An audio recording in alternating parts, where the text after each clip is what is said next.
But the thing about markets is that over the long term, everyone gets more prosperous. So yes, there are downturns. Yes, there are periods in which it's very tempting to think, okay, things are not so good right now. Let's get the government in to come and help us to fix our situation.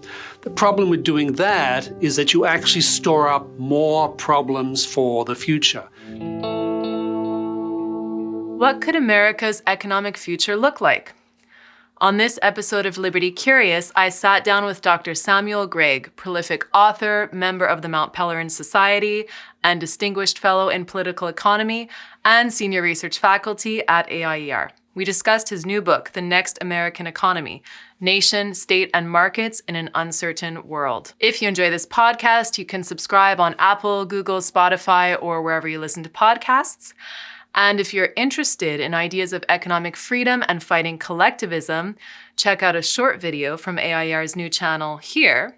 Share this episode with a friend and let us know in the comments what you think America's next economy will look like. So Dr. Samuel Gregg, it is fantastic to be here with you again today. We had a fantastic discussion last time, which I really enjoyed, and I think so did our audience. So welcome back to Liberty Curious. Thanks, Kate. It's always good to be with you and our listeners and viewers. Excellent. So today we're going to talk about your new book, The Next American Economy. So let's get right into it. What is the premise of this book? What is it about? Well, I think as we all know, America and of course the rest of the world faces some extremely difficult economic circumstances right now. But those immediate circumstances shouldn't disguise the fact that in America we have had, really for the past 7 years, a huge debate that's been going on about the proper course of economic policy and really our economic culture in the United States today. As you know, there are many people on the left, but now lots of people on the right who are questioning the market, who want things like tariffs, who want protectionism, who want industrial policy, who basically would be described in many respects as big government conservatives. And that wasn't the case, obviously, in the 1980s, where we saw a substantial turn of many Americans, mainly on the right, but even some on the left, towards markets, free trade, economic liberalization, smaller government, constitutional government. But there's no question in my mind that really since, I think really beginning in many respects with the financial crisis, but now since the mid-2010s, we've had lots of people turning towards ideas and policies that have been tried before and failed, but nonetheless exercise, I think, a considerable temptation for many people today. I often say to people, when it comes to arguing about economic policy, I spend more of my time arguing with my friends on the right these days than I do with those people who traditionally have been my opponents on the left when it comes to economic policy questions. But the other big question, I think, which is facing us is, what's the type of message that we should be wrapping the case for markets in? And by that, I don't mean things like utility or utilitarian arguments. Those things will go some way. But I think today, when our politics is dominated by questions of identity, about who we are as a nation, who we are as a community, who's our tribe, where do we belong, free marketers need to repackage their argument for free markets. Because if all free marketers can offer today is more stuff produced more efficiently and effectively, in current political conditions, they will lose. Because people are looking for things like answers to the questions about who am I, where am I going, what's my community, what's my tribe. And if you don't address those questions, then I think free marketers will increasingly be not listened to. This is something that you point out in the prologue of your book, where you point to Milton Friedman and Friedrich Hayek and how they were thinkers that were able to spread their ideas beyond academia and really into the population. Mm-hmm. And you explored how that led to some of the policies of the Reagan administration and of Margaret Thatcher, is those ideas becoming popular among voters and among people and forming a basis of their morality rather than just making that market argument that's only to do with economics. Yes, that's right. So if you look at some of the more successful market liberalizers in history, they've always been very good at presenting the case in, well, let's call it, extra economic terms. So one of the geniuses of Milton Friedman was that he was very good at taking complicated ideas about things like prices, about the nature of inflation, or monetary policy, or trade policy, and putting it in language and terminology that people could understand. And he wrote many popular books and many popular articles along those sorts of lines. Now, I think free marketers need to continue to do that.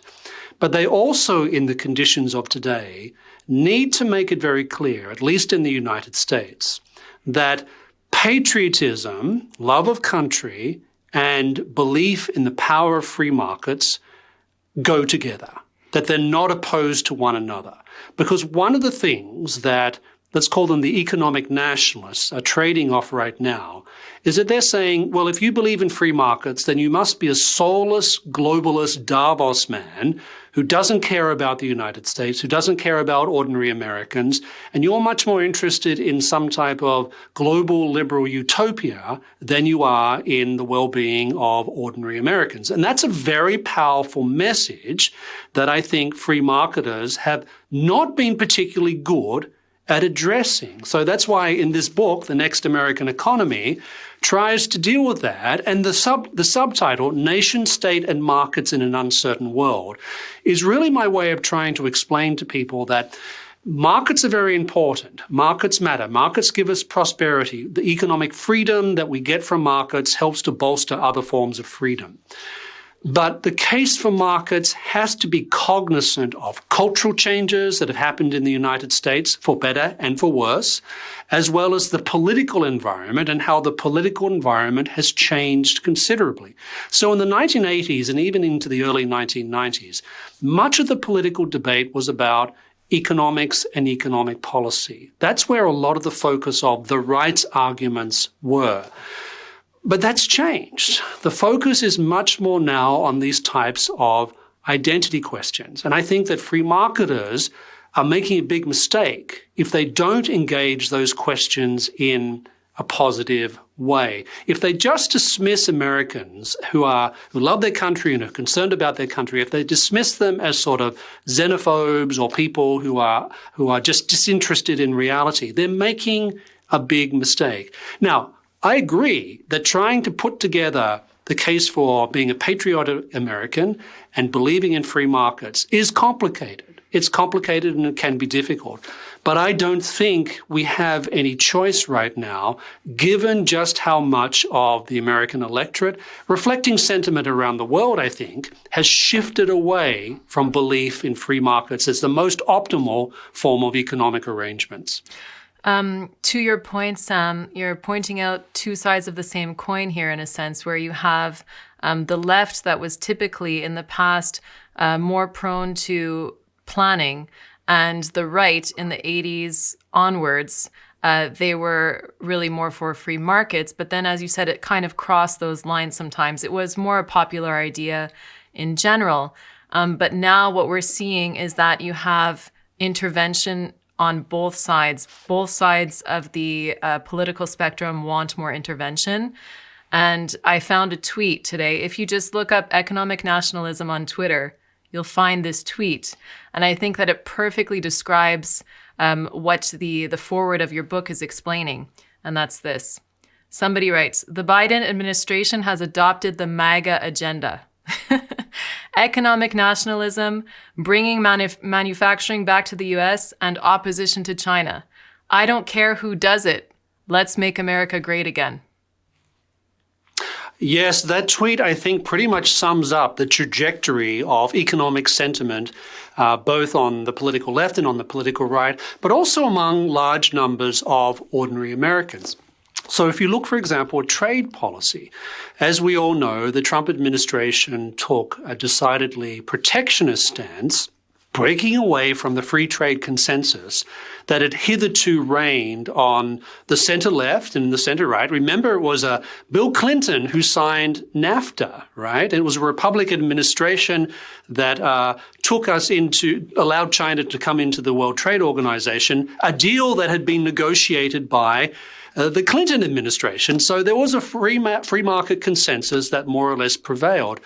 But now we look at the situation and we see the Biden administration has, in many respects, simply continued with many of the Trump administration's economic policies, whether it's trade policy, including towards China, or the willingness to try and use regulation and industrial policy to try and deliver different outcomes in different economic sectors. So that's a consensus that I think is across the political spectrum right now. And it's a very powerful consensus that's very difficult to break up, given just how much Americans are thinking about things like America first, America's place in the world, what's happened with different categories of American workers, etc. That's where Americans' priorities are. So the challenge, it seems to me, is that free marketers have to make it very clear that when they're proposing things like free trade, more competition, more entrepreneurship, limited government, a return to the proper principles of the Constitution, they're doing it because they love America, because this is good for America, and they need to root these things in the American tradition. Because if they don't, then they can't help but seem completely out of touch with how many Americans are thinking and, frankly, feeling at this point in time. And that's going to require a pretty big shift, because I often say, free marketers, we're really good at designing policy. We're really good at coming up with policy solutions. But when it comes to some of these normative questions, the left beat us every time. Economic nationalists on the right and on the left are very good at appealing to sentiment, appealing to feelings, appealing to the types of populist things that we've been seeing happening all across the Western world. And free marketers have had a lot of difficulty, historically speaking, in dealing with that. And so that's why I think we need to change our message. It's not a question of giving up on free markets. It's not a question of giving up on limited government. It's at least partly about how we package these things and how we politically explain these things to electorates that are increasingly skeptical about the case for markets.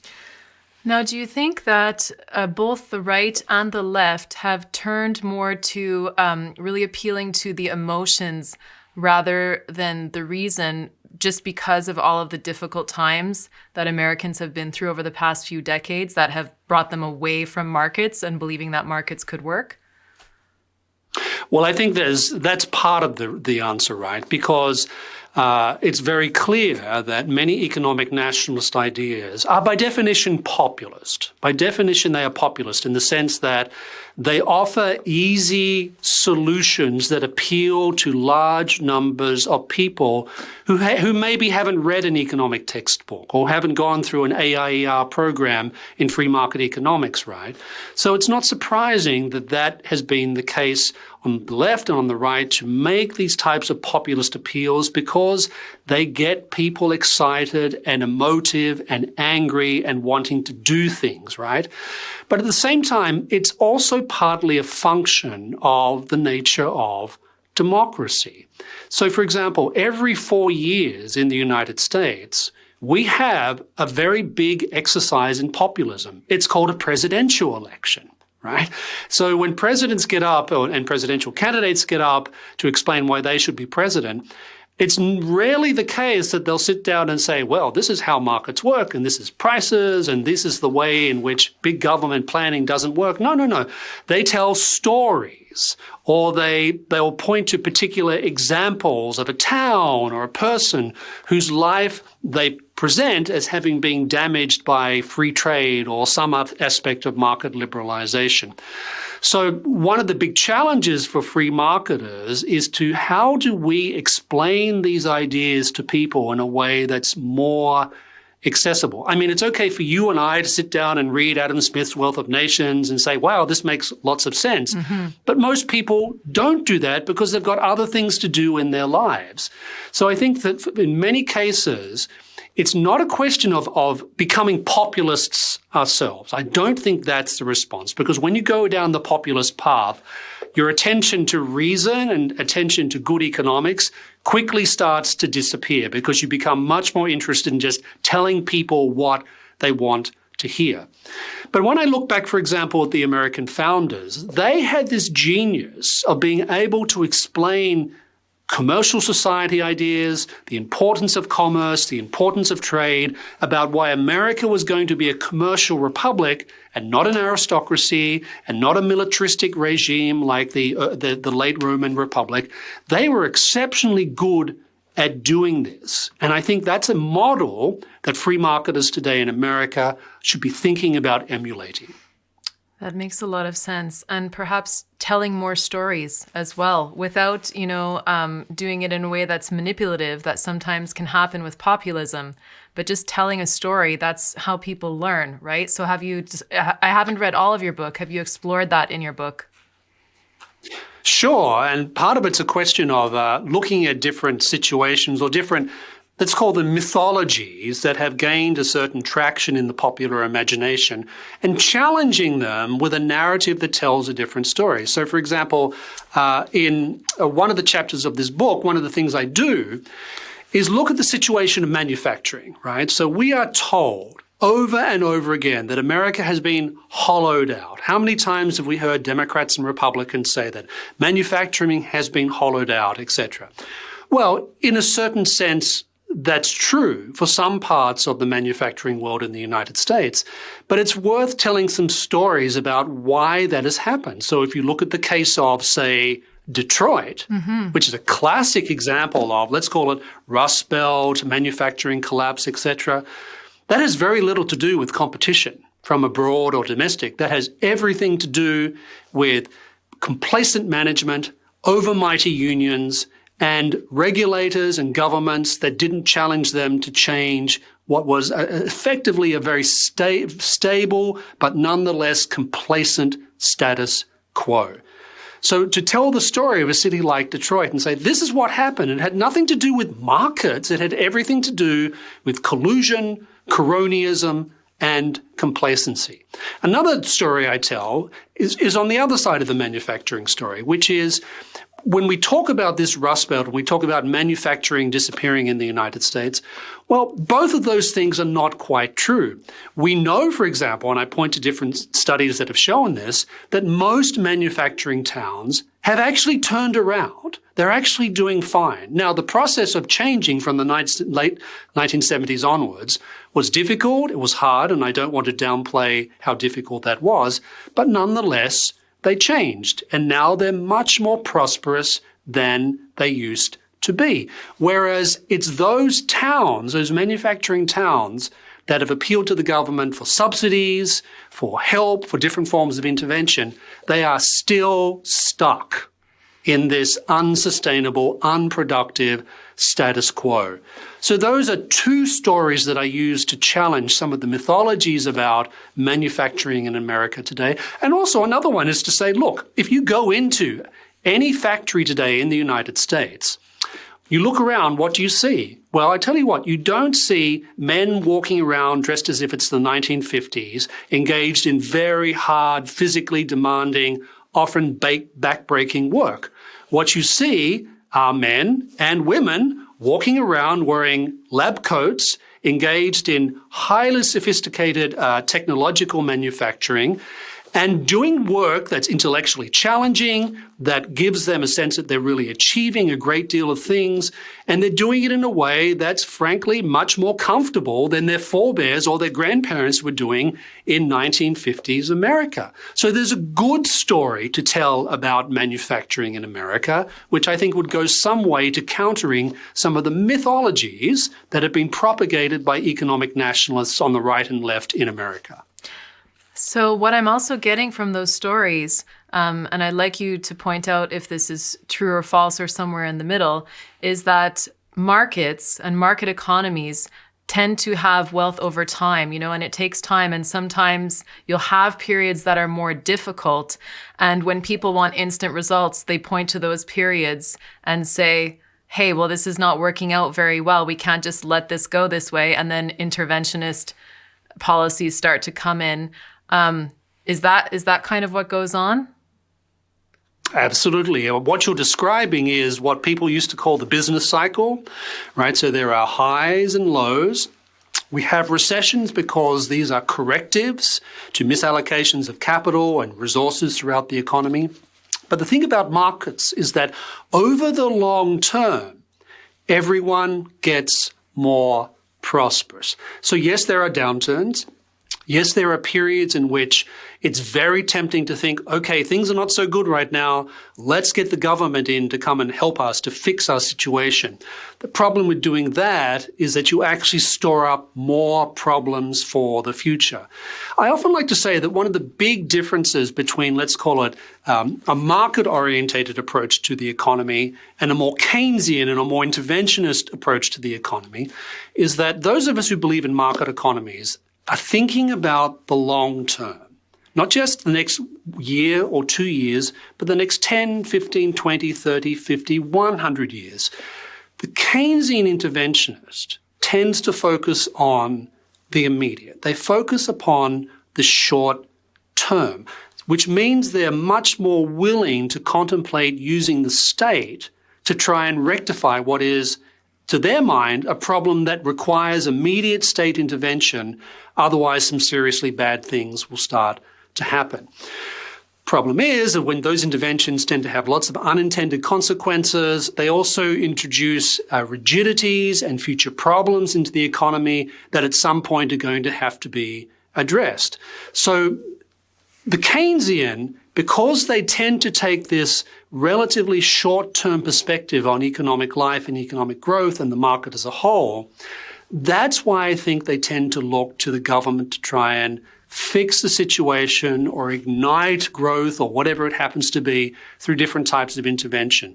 Those of us who believe in markets understand, or at least accept, that if you're going to have a boom, there's probably going to be a down cycle to that. Now, that's not to minimize the difficulty and often the suffering that occurs as a consequence of that, but the alternative is to go for these constant short-term fixes that in the long term create more and more problems that at some point are going to come home to roost in a big way, like they did in the 1970s. After 30 years of more or less Keynesian policies across the West, we ended up with stagflation, and breaking stagflation was extremely difficult, extremely painful.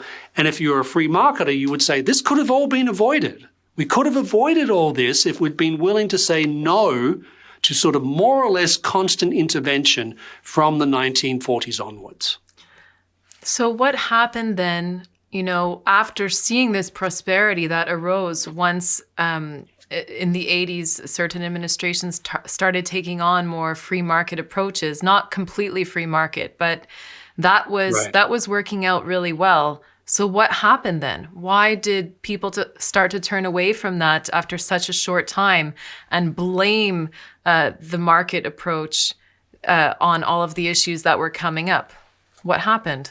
Sure. Well, I think there's a number of reasons. So we had a recession in 1991, 92, right? So that was a time when you had people like Pat Buchanan, who mounted a challenge to George H.W. Bush in the Republican Party. It probably cost George H.W. Bush his second term as president, right? But what happened was that Buchanan started arguing that economic globalization, free trade, trade liberalization, domestic liberalization was responsible for much of the economic pain that people were experiencing at that particular point in time. In fact, he went on in later years to blame trade for all sorts of social phenomena, which I think had very little to do with trade or economics and had much more to do with deeper set cultural and social dysfunctionalities. So that's one reason. And then we move forward into the 2000s. And I think what really started to turn a lot of people against markets and really started many people questioning the consensus about markets was the 2008 financial crisis. Because we saw global financial markets in turmoil, we saw the unemployment rate shoot up very quickly, we saw all sorts of very bad things starting to happen. Now, I happen to believe, and I think I can convincingly argue, that most of the financial crisis of 2008 was a result of mistaken monetary policy by the Fed. They kept interest rates low for too long. Mm-hmm. I think another part of it was the effective government takeover, if you like, of the mortgage industry and the housing industry.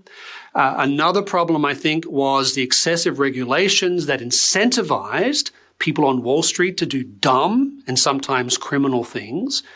But the problem is, that narrative, which I think happens to be the true narrative, is not the narrative that won. So if you talk to most people today about the 2008 financial crisis, even many people who are relatively sympathetic to markets, they will say something like, well, this is clearly a failure of capitalism. Clearly a failure. Remember, we had the former chair of the Federal Reserve, right, getting up in front of Congress and saying, well, I found an error that has caused me to shaken my trust in markets. That was Alan Greenspan, yes, right, who had this reputation for being a very, very strong free marketer. And when Americans saw him on television saying, well, I think there's a problem with markets, I think there's a flaw with capitalism, we shouldn't be surprised that many people on the left, but also on the right, started to lose confidence in American capitalism. And as I said, that's because we free marketers lost the narrative battle. So the facts are really important and they matter, and I think we can point to them and say, this is actually what really happened, but it doesn't matter. We lost the narrative, and therefore we've since seen growing skepticism about markets on left and right that has continued more or less unabated. Well, I think that what you've done then, Sam, in your book is that you've named two different systems that you could see as basically the options moving forward, according to your opinion. Mm-hmm.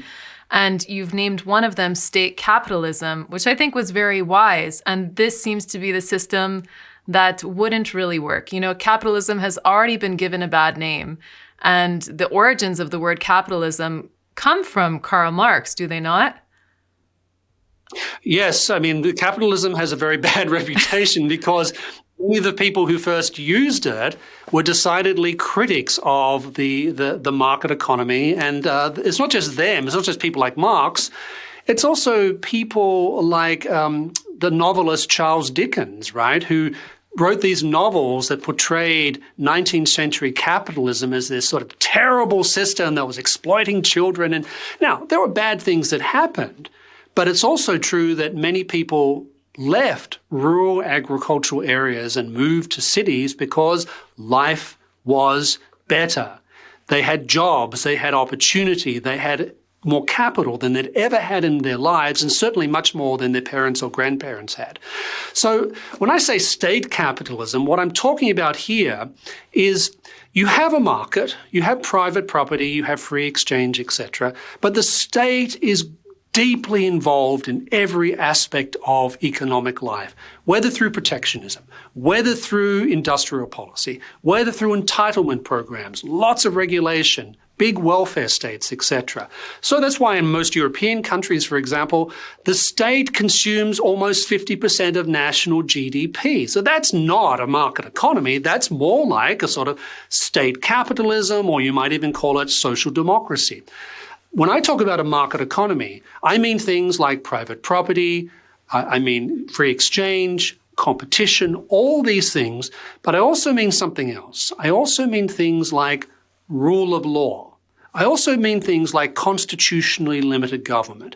And I also mean that those virtues, those classical, those commercial virtues that we often talk about, that we need if we're going to live and move within the context of a market economy. Adam Smith was very eloquent on this point. If you read his theory of moral sentiments, particularly part 6, he talks about the different types of virtues that are necessary if you're going to be living in the context of a commercial society. Because living in the context of a market can be tough, right? Because there's ups and downs, businesses grow, then they go bankrupt, people get a job, then the job goes away, technology comes along, it transforms the economy so that certain skills become redundant, other skills become much more highly valued. So that type of market economy, I think, is very demanding on people. And as I said, it's more than just the actual market. It's all these institutional and moral cultural conditions that markets need if they're going to operate. So that's a big ask on the part of people. But I tell you what, it's far better than the alternative, which is what I call state capitalism. And that, I think, is more or less what we have, or at least we're increasingly moving in that direction throughout so many countries in the West today. Yes, so I think that's really a wise thing to point to state capitalism as being the thing that should have, more of a negative connotation out of your two choices here, the other one being market economy. So this is perhaps a good idea to kind of rebrand the idea of economic freedom under a name that has been there before, but that people don't really use anymore. And rather than referring to free markets as free market capitalism, really differentiating between those two systems there. So, Sam, what do you think will happen? Which economy do you think will be the next American economy? Oh, Kate, if only I had a crystal ball that we could both gaze into and come up with the answer that we want for that. So at the end of the book, in the last chapter, I basically say that if we're going to have a market economy in the United States in the future, we need to present a very different message. Not about the economics. The economics is true. The economics works, etc. But I think we need to talk about America as a commercial republic.